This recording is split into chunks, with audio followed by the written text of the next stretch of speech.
আপনারা এখন যেটা দেখতে পাচ্ছেন এটা হচ্ছে 2.5 ইঞ্চের এইচডিডি এবং এসএসডি এক্সটার্নাল কেস। এই কেসটিতে আপনারা ল্যাপটপের 2.5 ইঞ্চির যে এইচডিডি হার্ড ডিস্ক রয়েছে সেটা ইউজ করতে পারবেন এবং এসএসডি যেগুলো রয়েছে সবগুলো আপনারা ইউজ করতে পারবেন। তো এখন কথা বলা যাক এর বিল্ড কোয়ালিটি নিয়ে। এক্সটার্নাল কেসটি সম্পূর্ণ প্লাস্টিক দিয়ে বিল্ড করা। কেসটির উপর পাশে শুধুমাত্র 3.0 লেখা। 400 টাকার আশেপাশে দাম হিসেব করলে এটার বিল্ড কোয়ালিটি মোটামুটি ঠিক আছে এবং এটার ডিজাইনটা আমার কাছে একেবারে ফ্রেশ লেগেছে।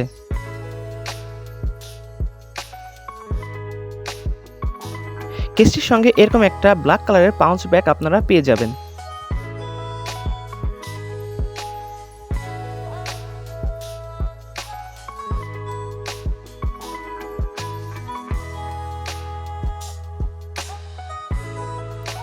এটি হচ্ছে ইউএসবি কেবল। ইউএসবি কেবলটা আমার কাছে খুবই ভালো মানের মনে হয়েছে আর এটির মাধ্যমেই কিন্তু আপনারা হচ্ছে আপনার ল্যাপটপ বা ডেস্কটপে কানেকশনটা করতে পারবেন।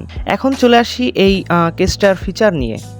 এটি ইউএসবি 3.0 সাপোর্টেড, যাতে আপনার ফাইলগুলো খুবই দ্রুত আদান প্রদান করতে পারবেন এবং রিড রাইট করতে পারবেন।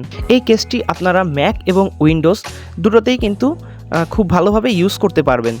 আর এটি কিন্তু 10 থেকে 11 মিনিটের মধ্যে হচ্ছে স্লিপ মোডে চলে যাবে যদি আপনি কোনো ফাইল রিড রাইট না করেন। তো এই সিস্টেমটা কিন্তু আমার কাছে খুবই ভালো লেগেছে। তো আজকের ভিডিওটা এই পর্যন্ত। যদি ভিডিওটা ভালো লেগে থাকে তাহলে লাইক, কমেন্ট, শেয়ার এবং অবশ্যই সাবস্ক্রাইব করবেন।